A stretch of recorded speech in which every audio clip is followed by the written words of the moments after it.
Well, last class में हमने discuss किए टिश्यू कल्चर की टाइप्स, राइट। जैसा कि हमने डिस्कस किए सस्पेंशन कल्चर क्या होता है, हमने डिस्कस किए कैलस कल्चर क्या होता है, राइट। सो आज की क्लास में हम डिस्कस करेंगे specially tissue culture type based on the type of the explant that is chosen. Okay, तो एक्सप्लांट जिस तरह का हम चूज़ करें उसी हिसाब से हम टिश्यू कल्चर के डिफरेंट डिफरेंट टाइप्स कैसे बोलेंगे। ओके, सो पहला जो है कि पहला टाइप जो है that is the meristem culture. क्या है मेरिस्टम कल्चर? मतलब क्या, यहाँ पे एक्सप्लांट जो हम चूज़ करेंगे, एक्सप्लांट मतलब आपको क्या दिमाग में आ रहा है ना। So explant is nothing but that starting material जो कि ओरिजिनल पेरेंट प्लांट जो है, उस पेरेंट प्लांट से हम एक पर्टिकुलर टिश्यू को कट करके निकालते, पर्टिकुलर सेल को कट करके निकालते। वो कोई भी पार्ट हो सकता है, लीफ हो सकता है, रूट हो सकता है, शूट हो सकता है, कहीं पे भी हो सकता है, right. So that piece of tissue could be from the any part of the plant body and that piece of tissue जिससे हम शुरू करते हैं हमारे टिश्यू कल्चर एक्सपेरिमेंट को, तो that is what is the explant. Okay, so वो explant अगर मेरिस्टमैटिक टिश्यू होगा, तो मेरिस्टमैटिक टिश्यू मतलब क्या है, हमें तो क्लास 11 के एनाटॉमी में मेरिस्टम की मतलब क्या अच्छे से आता है, right. So meristem is actually the mass of the tissues जो कि हमें रूट टिप और शूट टिप में ज़्यादा देर मिलता है, और ये कंटिन्यूसली डिवाइडिंग सेल्स होते हैं और अनडिफ्रेंशिएटेड सेल्स होते हैं, right. So these are group of actively dividing and undifferentiated cells, right, ये हमें पता ही है। तो ये मेरिस्टम को अगर हम एक्सप्लांट की तरह यूज़ कर रहे तो कहाँ पे उसको हमें लेना है, आइदर रूट अपेक्स या कि शूट अपेक्स, पर यहाँ पे ज़्यादातर तो जो यूज़ किया जाता है टिश्यू कल्चरिंग के लिए दैट इज़ शूट अपेक्स।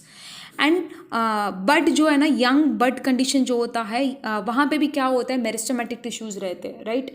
सो ये दो जगह से हम क्या कर सकते हैं, एक्सप्लांट को मतलब टिश्यू को हम रिमूव करके यूज़ कर सकते हैं in tissue culturing. So meristem culture को स्पेशली अगर हम टिश्यू कल्चरिंग के लिए यूज़ करेंगे तो उसके एडवांटेज क्या हो सकता है, हमें पता है ग्रोइंग रूट टिप और शूट टिप में मेरिस्टमेटिक टिश्यूज़ मिलते हैं। मतलब ये मेरिस्टमेटिक टिश्यूज़ ये जो टिप एरिया में रह रहे तो वहाँ पे कुछ ना कुछ ग्रोथ प्रोमोटिंग हार्मोन वहाँ पे रहता है ना। So auxin which is a growth promoting hormone जो कि शूट टिप में ज़्यादा देर मिलता है, बहुत हाई कॉन्सेंट्रेशन में रहती है at the tip region. So this is high in auxin content. So tissue culturing में हमें तो पता है, हमें बाहर से एक्सटर्नली देना पड़ता है ना हार्मोन्स को, जैसा कि जिबरलिन हो या कि ऑक्सिन हो या कि साइटोकाइनिन हो, इसको हमें एक्सटर्नली सप्लाई करना पड़ता है इन दी न्यूट्रिएंट मीडियम, राइट। बट अगर हम मेरिस्टमेटिक टिश्यूज़ को एक्सप्लांट की तरह यूज़ करेंगे तो इसमें एडवांटेज क्या है, इन नेचर ये जो सेल्स, ये जो मेरिस्टमेटिक टिश्यूज़ होते हैं उसमें ऑक्सिन की कंटेंट थोड़ी ज़्यादा होता है, ठीक है। So this is advantageous. And one more, एक और इंपॉर्टेंट रीज़न ये आपको क्वेश्चन में आता है, क्या आता है, मेरिस्टमेटिक टिश्यू जो है ना उसमें मतलब वायरल इन्फेक्शंस नहीं होती है, ठीक है। सो हमेशा आपको ये बात याद रहना है, रूट टिप या कि शूट टिप जहाँ पे मेरिस्टमेटिक टिश्यूज़ होते, ठीक है, ये जोन में वायरल इन्फेक्शन नहीं हो पाता है, ठीक है। सो वायरस की अटैक नहीं होती है ये जो टिप एरिया में, फाइन। सो रीज़न क्या मैं बताती हूँ। तो वायरस जो है मतलब जब एक्सटर्नली रहता है, it is we consider that as a non living, right. जब वो उसको अगर मतलब सर्वाइव होना है तो उसको रिप्रोड्यूस करना है तो कोई एक लिविंग सेल के अंदर आके लिविंग सेल को अटैक करके उसके अंदर उसकी रेप्लिकेशन करनी है, बेसिक तो पता है ना हमें, राइट। तो वायरस की जो रेप्लिकेशन जो है, जो डिवीजन है, और प्लांट सेल की स्पेशली जो मेरिस्टमेटिक सेल है उसकी जो डिवीजन की जो सेल डिवीजन की जो रेट है ना, दोनों डिफरेंट है, दोनों अलग अलग है। मेरिस्टमेटिक सेल की सेल डिवाइडिंग रेट जो है बहुत ही ज़्यादा है, जो कि मैच नहीं करता है वायरस के साथ, इसलिए वायरस जो है ग्रो नहीं कर पाता है मेरिस्टमेटिक जोन में, ठीक है। सो मेरिस्टमेटिक जोन में वायरस ग्रो नहीं कर पाता है, दैट इज़ वाई अगर हम मेरिस्टमेटिक सेल्स को एक्सप्लांट की तरह चूज़ करेंगे तो the tissue culture is going to be completely virus free, क्योंकि जिस टिश्यू को हम चुन रहे हैं वहाँ पे वायरस की ग्रोथ नहीं हो पाता है, तो इसलिए वो टिश्यू कल्चरिंग में वायरल कंटामिनेशन की कोई बात ही नहीं निकलती है, fine. So this is one of the important advantage of using meristematic culture, because we will be getting virus free plantlets, okay। So virus free plantlets हमें यहाँ पे मिलने का चांसेस है। एंड एक और बात क्या है, मेरिस्टेमेटिक कल्चर को अगर हम यूज़ करेंगे तो यहाँ पे क्लोनल मल्टीप्लिकेशन मतलब क्या है, सेल डिवीजन रेट जो है कि बहुत ही ज़्यादा है ना। तो मेरिस्टेमेटिक टिश्यू को उठा के मतलब अलग अलग सेल निकाल के मतलब अगर हम टिश्यू कल्चरिंग बनाएंगे तो मतलब रैपिड ग्रोथ रेट होता है ना उसमें, right. So that is Y rapid clonal multiplication occurs in case of meristematic culture. Okay, so meristematic culture को यूज़ करके जो मतलब टिश्यू कल्चरिंग में जो प्लांट्स को ग्रो किया गया है अभी तक successfully, that is potato, banana, orchid, sugar cane, strawberry and sweet potato. और भी एग्जाम्पल्स है जो कि इंपॉर्टेंट थोड़ा बहुत मैंने यहाँ पे मेंशन की हूँ, ठीक है। So that is what about the meristem culture या कि मेरिस्टेमेटिक कल्चर। सेकंड जो टाइप जो है that is what is a anther culture. तो नाम से ही हमें पता चलना चाहिए यहाँ पे एक्सप्लांट जो हम टिश्यू यूज़ करेंगे ना that is going to be anther. Okay, so male reproductive part जो होता है प्लांट में, फ्लावर में, ठीक है। So that male reproductive part anther जो है उसको हम क्या करेंगे यहाँ पे एक्सप्लांट की तरह यूज़ करेंगे। ओके, सो इसको हम क्या भी बोलते हैं, एंड्रोजेनी कल्चर भी बोलते हैं। क्या बोलते हैं? एंड्रोजेनी कल्चर। इसका एक और नाम भी है, इसको हैप्लॉइड कल्चर भी बोला जाता है। रीज़न क्या मैं आपको बताती हूँ। तो फर्स्ट टाइम एंथर कल्चर को जिन्होंने डेवलप किए that is Guhan Maheshwari, Datura plant में फर्स्ट टाइम इन्होंने एंथर कल्चर को सक्सेसफुली डेवलप किए, ठीक है, in Datura plant. Fine, okay. So ये एंथर कल्चर जो है, एंथर कल्चर की ये कैसा परफॉर्म किया जाता है मैं आपको बताती हूँ। यहाँ पे हमें पता चला कि एक्सप्लांट जो है it is going to be anther, right. कैसा एंथर है कि मेच्योर्ड एंथर नहीं है, it is going to be immatured anther. Immatured anther मतलब क्या, एंथर की स्ट्रक्चर के अंदर क्या रहता है, एंथर में क्या रहती है, मतलब पोलन सैक रहता है, अंदर पोलन ग्रेन्स ग्रो करती है, सही है कि नहीं।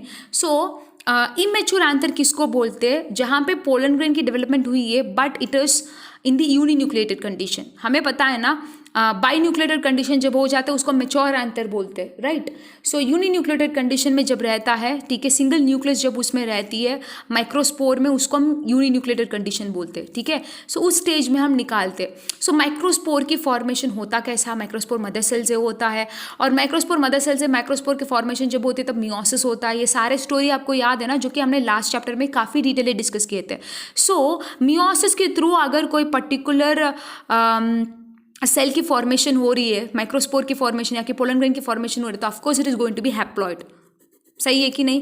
ये हैप्लॉइड रहेगा, डिप्लॉइड तो नहीं रहेगा।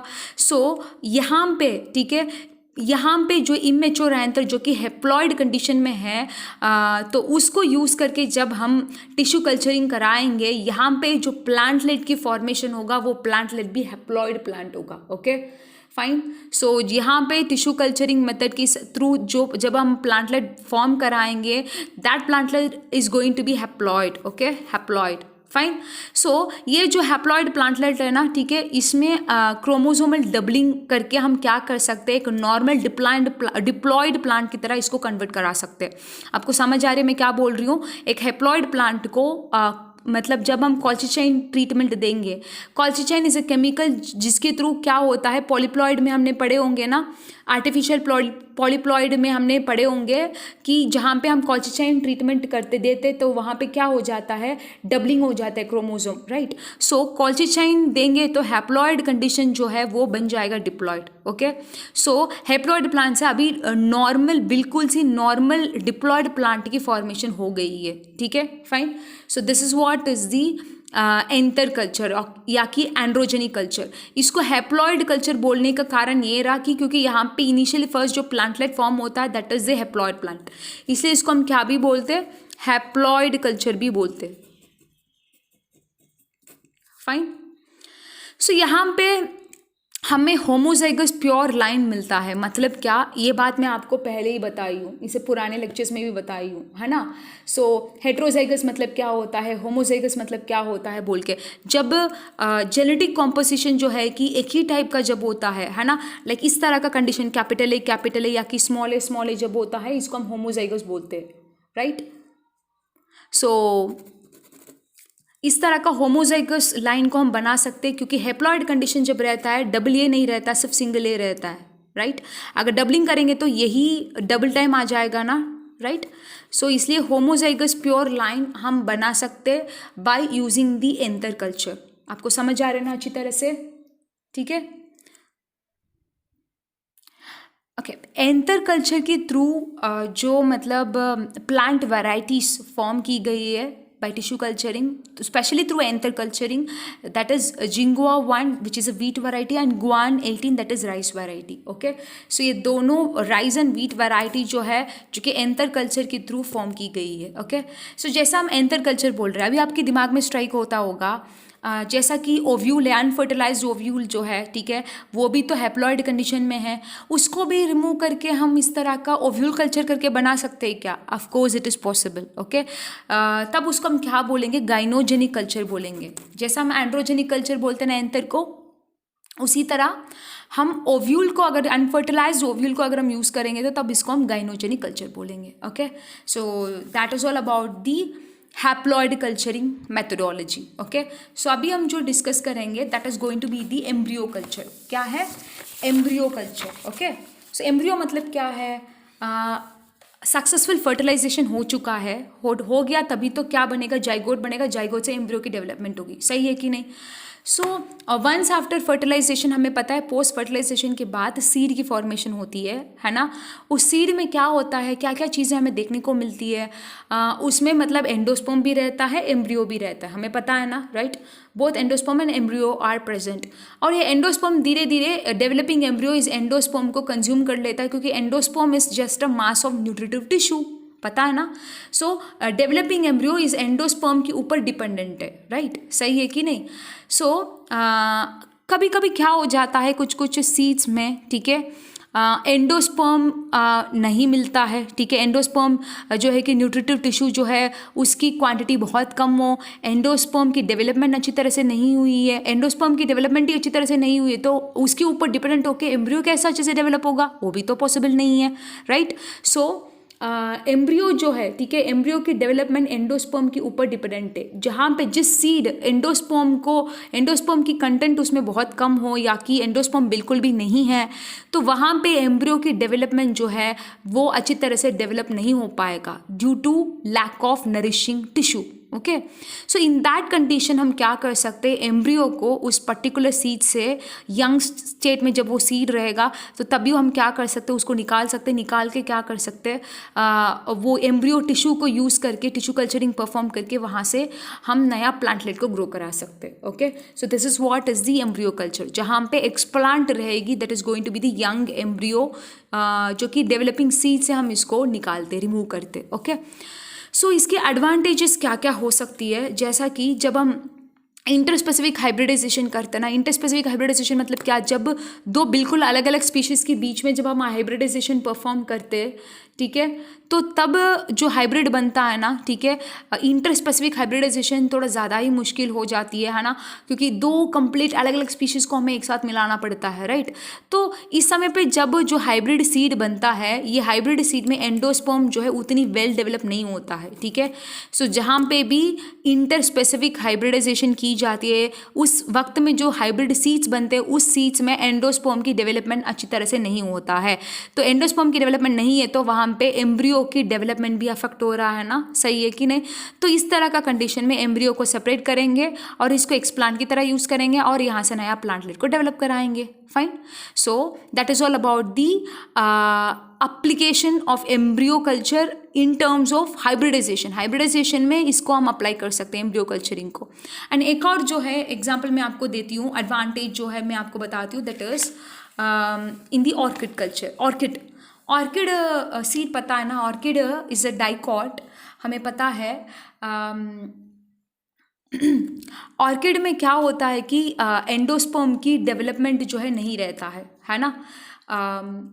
Sorry, orchid is a monocot, है ना। मोनोकॉट में हमेशा एम्ब्रियो भी रहती है और एंडोस्पर्म भी रहता है ना। सो यहाँ पे एंडोस्पर्म जो है, एंडोस्पर्म नहीं रहता है ऑर्किड में। इसकी वजह से क्या हो जाता है कि मतलब एम्ब्रियो की डेवलपमेंट अच्छी तरह से नहीं हो पाती है। So orchid being a monocot, it supposingly it should possess endosperm but it is not having endosperm, है ना। ये एक एक्सेप्शन में हम पढ़े होंगे।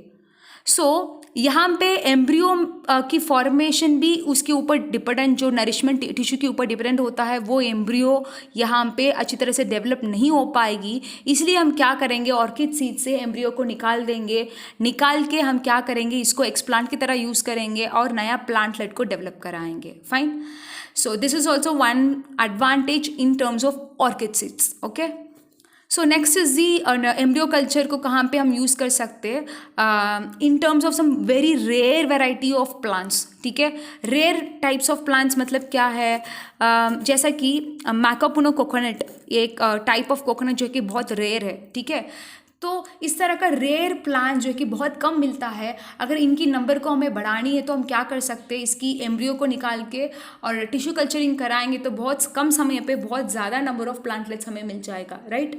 सो in order to increase their amount in some rare varieties of plant species we are using this embryo culture. Okay, समझ आ रहा है आपको एम्ब्रियो कल्चर को कहाँ कहाँ पे यूज़ कर सकते हैं। एक और मैं आपको एप्लीकेशन बताती हूँ कहाँ पे यूज़ कर सकते हैं।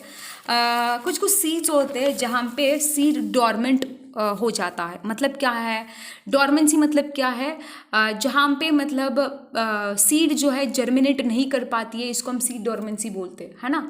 सो सीड डॉर्मेंसी के बहुत सारे कारण हो सकता है कि उसकी सीड कोट जो है काफ़ी टफ है, जिसकी वजह से जर्मिनेशन पॉसिबल नहीं हो पा रही है, right. Any reason it could be. So जिसमें सीड डॉर्मेंसी होता है उस तरह का सीड में हम क्या कर सकते हैं, उसको ब्रेक करके एम्ब्रियो को मतलब निकाल के और एम्ब्रियो कल्चर परफॉर्म कर सकते हैं, ताकि even in some seed dormant condition हम पर्टिकुलर प्लांटलेट को हम जनरेट करा पाएंगे। Okay, so these are some of the advantages of embryo culture. Okay, so now moving on to very important technique, that is the protoplast culture और somatic hybridisation. बहुत ही important है, इसके related questions भी आती है, मैं आपको बताती हूँ क्या क्या क्वेश्चंस आने का चांसेस है। सो सोमैटिक हाइब्रिडाइजेशन या कि प्रोटोप्लास्ट कल्चर मतलब क्या है। प्रोटोप्लाज्म किसको बोलते हैं आप लोग, प्रोटोप्लाज्म हम कहते हैं जब साइटोप्लाज्म और न्यूक्लियोप्लाज्म दोनों को मिला के हम प्रोटोप्लाज्म बोलते हैं। सही है कि नहीं, कि एक सेल है, उस सेल में जिसकी साइटोप्लाज्म और न्यूक्लियोप्लाज्म दोनों को मिला के हम प्रोटोप्लाज्म बोलते हैं। तो जब एक सेल में सेल वॉल को छोड़ के अंदर जो कुछ भी मिलता है वो सबको मिला के हम प्रोटोप्लाज्म बोल सकते हैं ना, right. So leaving cell wall whatever is left, that is plasma membrane के अंदर जो कुछ भी रहता है सबको हम प्रोटोप्लाज्म भी बोलते हैं, राइट।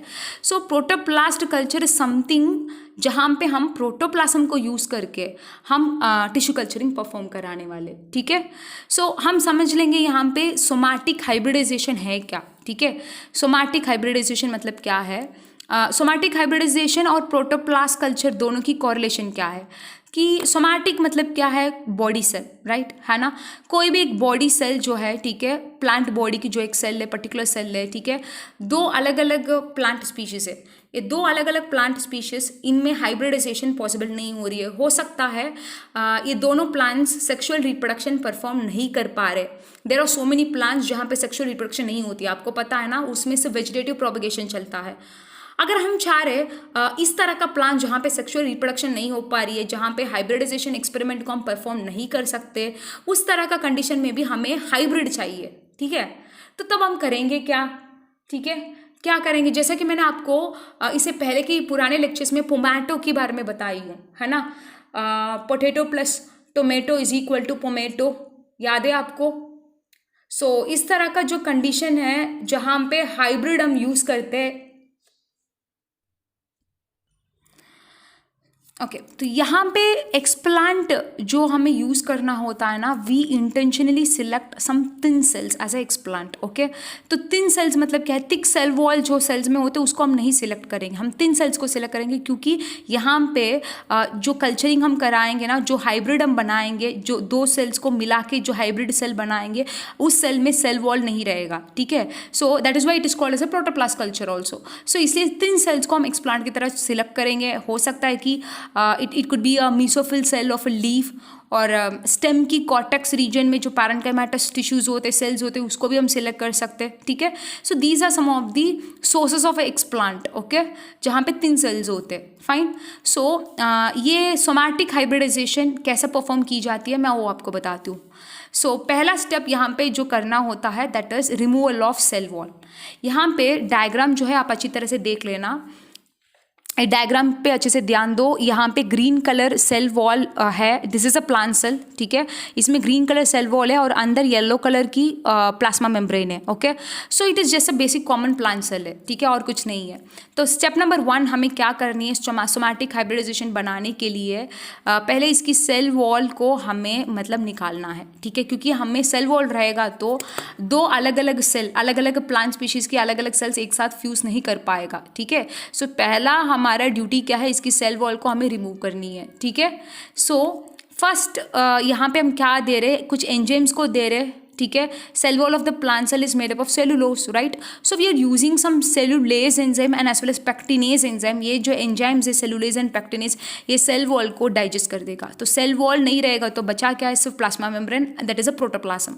सो यहाँ पे जो बची है that is nothing but protoplasm, fine, सिर्फ प्रोटोप्लाज्म है। सो इस तरह का हम क्या करेंगे, जो दो सेल्स के बीच में हम हाइब्रिडाइजेशन कराएंगे, उन दो सेल्स में पहला स्टेप हमारा जो रहेगा, जो सेल वॉल है उसको हमें रिमूव करनी है by using some enzymatic treatment. तो इसलिए हम यहाँ पे क्या भी यूज़ करें, 3 सेल्स को हम सिलेक्ट कर रहे हैं एक्सप्लांट की तरह, ठीक है। सो हमने क्या कर दिया, अभी सेल वॉल को रिमूव कर दिया, ठीक है। तो मैं अभी आपको यहाँ पे बताती हूँ, हम तो हाइब्रिडाइजेशन करनी है तो दो अलग अलग स्पीशीज़ का करेंगे ना, राइट। सो यहाँ पे एक पेरेंट ए, पेरेंट बी, कंप्लीटली दो अलग अलग प्लांट्स है, ठीक है। वो जो एग्जांपल मैं आपको बताई थी, tomato plus potato is equal to pomato करके, है ना। सो ये मान लेना ये कंप्लीटली पेरेंट ए है, ठीक है। इसको मैं मतलब दोनों को हाइब्रिडाइजेशन हो रही है करके, दो अलग अलग पेरेंट है, इसलिए मतलब मैंने येलो कलर में एक, ब्लू कलर में एक इंडिकेट की हूँ, ठीक है।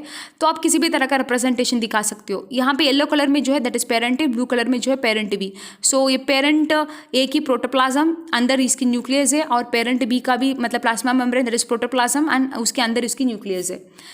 तो यहाँ पे इन दोनों को फ्यूज़ करने के लिए हमें क्या करना पड़ता है, once after removing the cell wall in both the parents, ठीक है, हम इन दोनों सेल्स को हम क्या कर रहे हैं, यहाँ पे कुछ केमिकल्स को ऐड कर रहे हैं। ये केमिकल जो है ना, PEG, पेग करके मैंने मेंशन क्यों, it is nothing but polyethylene glycol. मैं बैक साइड में इसको मेंशन की हूँ तो चिंता मत कर लेना। सो पेग इज़ अ केमिकल जो कि हमें सेल, दो अलग अलग सेल को फ्यूज़ करने में मदद करती है, ठीक है। तो अलग अलग सोर्स की प्लांट सेल जो है, कंप्लीटली अलग अलग प्लांट स्पीशीज़ की अलग अलग प्लांट सेल्स, इन दोनों को फ्यूज़ करने में, दोनों की प्रोटोप्लाज्म को फ्यूज़ करने में हमें मदद करता है, ओके। सो यहाँ पे पेग जो है पॉलीएथिलीन ग्लाइकॉल देने के बाद ये दोनों की सेल जो है फ्यूज़ करना शुरू हो रहा है, ठीक है। सो अभी देखिए, अब नेक्स्ट स्टेप में इसकी साइटोप्लाज्म फ्यूज़ हो चुका है, अभी वक्त आ रही है न्यूक्लियस की, तो न्यूक्लियर फ्यूजन नेक्स्ट हो रही है। तो अभी न्यूक्लियस भी इसका फ्यूज़ हो गया, साइटोप्लाज्म भी फ्यूज़ हो गया। अभी जो सेल बना है it is the complete fusion of nucleus as well as the cytoplasm, है ना। तो अभी जो सेल है इसको हम क्या बोलेंगे, सोमैटिक हाइब्रिड बोलेंगे। क्या बोलेंगे, सोमैटिक हाइब्रिड, ठीक है। क्यों सोमैटिक हाइब्रिड बोलेंगे, यहाँ पे कोई सेक्सुअल रिप्रोडक्शन तो नहीं हुआ ना, कोई गेमेटिक फ्यूजन तो नहीं हुआ ना, राइट।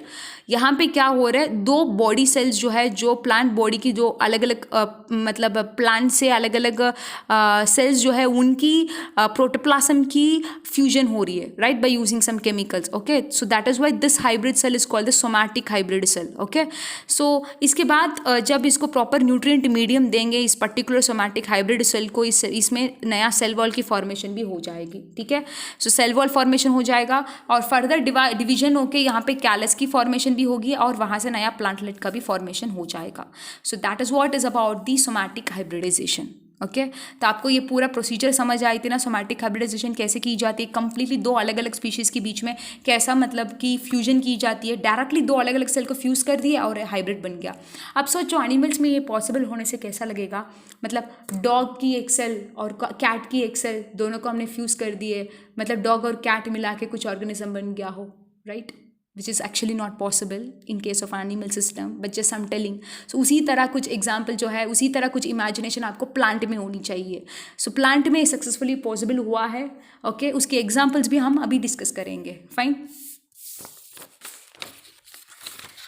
सो प्रोटोप्लास्ट फ्यूजन जो है मैंने आपको बताई थी, ये प्रोटोप्लाज्म फ्यूजन के लिए मतलब केमिकल यूज़ की जाती है करके, जो कि मैंने आपको बताई थी पॉलीएथिलीन ग्लाइकॉल या कि पेग को यूज़ करते करके। सो केमिकल फ्यूजन, कीमो फ्यूजन भी पॉसिबल है, इलेक्ट्रो फ्यूजन भी पॉसिबल है प्रोटोप्लाज्म फ्यूजन के समय पे। सो कीमो फ्यूजन में कुछ नहीं है कि प्रोटोप्लाज्म फ्यूजन के लिए कुछ केमिकल्स की यूज़ की जाती है, जैसा कि पॉलीएथिलीन ग्लाइकॉल या कि सोडियम नाइट्रेट या कि पॉलीविनाइल ग्लाइकॉल भी यूज़ किया जाता है। Okay, this is also a protoplasm fusing agent. Okay. Next electrofusion मतलब क्या है, यहाँ पे प्रोटोप्लाज्म की फ्यूजन की जाती है by using some high pulse of voltage. High pulse of voltage देके दोनों सेल्स को फ्यूज़ कराएंगे, ठीक है। So this is going to be the electrofusion method. ये दोनों मेथड भी यूज़ की जाती है। सो ज़्यादा देर हम जो यूज़ करते हैं that is peg, that is polyethylene glycol, ये आपको क्वेश्चन में आता है। एंड नेक्स्ट जो है इसकी एग्जाम्पल मैं आपको बताती हूँ। फर्स्ट टाइम कार्लसन जो साइंटिस्ट है, इन्होंने टोबैको प्लांट में फर्स्ट टाइम इन्होंने मतलब सोमैटिक हाइब्रिडाइजेशन परफॉर्म किए। सो निकोटियाना ग्लाका एंड निकोटियाना लैंग्सडोर्फिट, ये जो दो अलग अलग स्पीशीज़ है निकोटियाना का टोबैको प्लांट की, इन दो अलग अलग स्पीशीज़ को इन्होंने मतलब हाइब्रिडाइजेशन, सोमैटिक हाइब्रिडाइजेशन इसकी बनाई है, ठीक है, कार्लसन ने। एंड जो एग्जाम्पल मैं आपको बताई थी pomato, pomato, okay, pomato. So somatic hybrid between potato and tomato is what the pomato. And बोमैटो एक और है, it is a somatic hybrid between brinjal and tomato. So brinjal and tomato, आप देखो इन तीनों मतलब कि एक ही फैमिली को बिलोंग करते हैं ना, पोटैटो, टोमेटो एंड ब्रिंजल, तीनों भी सोलेनेशिया फैमिली में आता है ना, ठीक है। So they have some kind of other similarity जिसकी वजह से इनके बीच में मतलब हाइब्रिडाइजेशन पॉसिबल हुआ था, ठीक है। सो somatic hybridization between brinjal and tomato is what is a bomato. Okay, so these are the different types of tissue culturing based upon the explant that has been chosen. सो हमने tissue culturing की सारे method के बारे में अच्छी तरह से discuss कर लिया अभी तक। प्लांट ब्रीडिंग की डिफरेंट सारे टेक्निक के बारे में हमने अच्छी तरह से डिस्कस कर लिया। आई होप इस चैप्टर में आपकी कोई मतलब दिक्कत नहीं होनी चाहिए। अच्छी तरह से आप इस चैप्टर को तैयारी करें, प्रिपेयर करें, और आने वाले एग्जाम जो है उसमें बहुत सारे क्वेश्चंस भी इसमें लगा है, ठीक है। So probably from next week we will be starting with the chapter of genetics, और हम कोशिश करेंगे will adopt some new method of teaching, okay. Probably कुछ लाइव क्लास जैसा भी हम कराएंगे, ठीक है। So from the next week, okay, thank you.